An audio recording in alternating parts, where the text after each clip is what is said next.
اگر دور ہے تو جب وہ پاس آ جائے پھر بھی آپ اس عمل کو قریب آئے ہوئے شخص پر بھی کر لیں.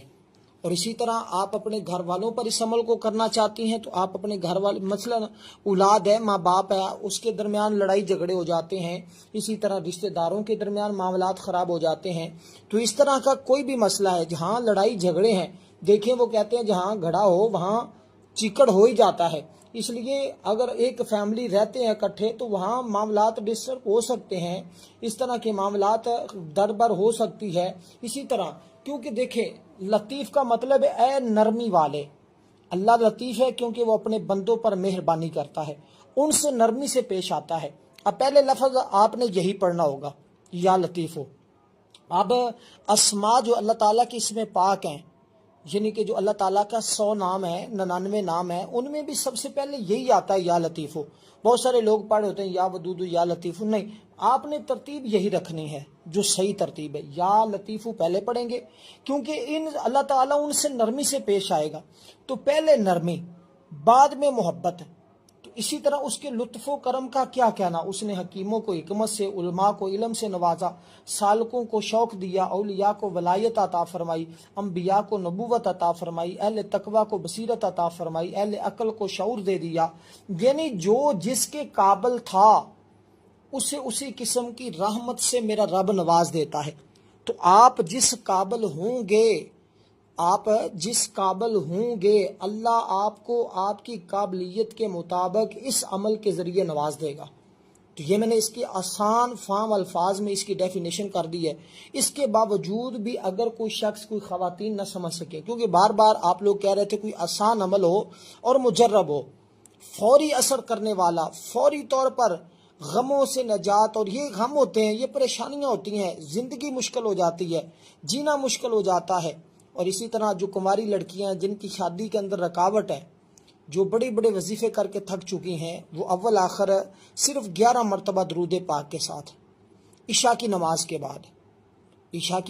بعد اس عمل کو کریں. کچھ اعمال صبح کے ہوتے ہیں لیکن یہ عشاء کے بعد کرنا ہے.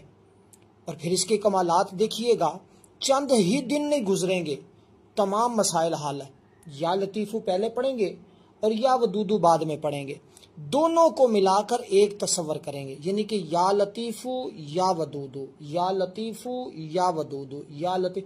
اور بہت سارے لوگ پھر کرتے کیا ہیں کہ جب تعداد بتا دی جاتی ہے تو پھر کرتے ہیں یا ودودو یا لطیفو یا ودودو یا ودودو. ایسے تعداد کو بس پورا کرنے کے چکروں میں نہ تلفظ کی صحیح ادائیگی نہ توجہ. اپنا مقصد پہلے ذہن میں رکھیں.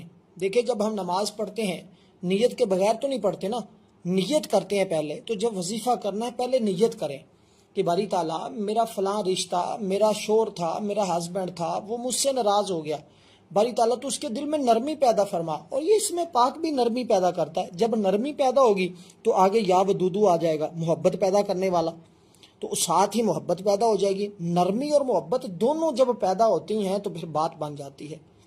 تو یہ ایک راز ہے جو میں آپ کو بتا رہا ہوں، اس لیے اس کو سمجھیں. دیکھیں تو جو شخص جس کے قابل ہوتا ہے اللہ اسی رحمت سے نوازتا ہے، یہ حقیقت ہے. اس کے علاوہ لطیف کا مطلب اتنی بریک چیز ہوتی ہے جو محسوس کی جا سکے لیکن پکڑی نہ جا سکے. اس معنوں کے لحاظ سے بھی اللہ لطیف ہے کیونکہ وہ آنکھ سے نظر نہیں آتا اور نہ ہاتھ سے چھوا جاتا ہے. جیسے پھول کی خوشبو محسوس تو ہوتی ہے لیکن خوشبو پکڑی نہیں جاتی. جسم کا سانس محسوس تو کیا جا سکتا ہے لیکن دیکھا نہیں جا سکتا، نہ ہی ہاتھ سے چھوا جا سکتا ہے. اس لیے اللہ اتنا لطیف ہے، جسم اور کون و مکان سے منزہ ہے. اس کی نہ حد ہے نہ انتہا ہے اور نہ ہی ہماری عقل اس کا ادراک کر سکتی ہے. مگر جو اسے اس اسم پاک سے پکارتا ہے اللہ اس پر لطائف کے راز عیاں کر دیتا ہے. تو یہ یا لطیفو کے کمالات ہیں. اب آپ خود انداز، حسب منشا شادی کے لیے بڑے بڑے بزرگوں نے اس عمل کو بتایا ہے، بڑے بڑے بزرگوں نے اور بڑے بڑے اللہ والوں نے اس عمل کو بتایا. اور جب لوگ مایوس آتے ہیں تو پھر چند دنوں کے اندر ساری مایوسیاں ختم ہو جاتی ہیں کیونکہ اس عمل کے کمالات اتنے ہیں، اس کے معجزات اتنے ہیں. میاں بیوی کا اگر بالکل بنتی نہ ہو، گھر والوں کی اگر بالکل بنتی نہ ہو، نظام بالکل خراب ہو چکا ہو، تو یہ عمل آپ کے گھر کو سونا بنا دے گا، آپ کے گھر میں بہاریں آ جائیں گی. تو تو اب آپ نے درود پاک کے ساتھ ان اسماء کو، ایک طریقہ تو یہ ہے کہ اگر دور ہے آپ کا ہسبینڈ، آپ کا شوہر، آپ کے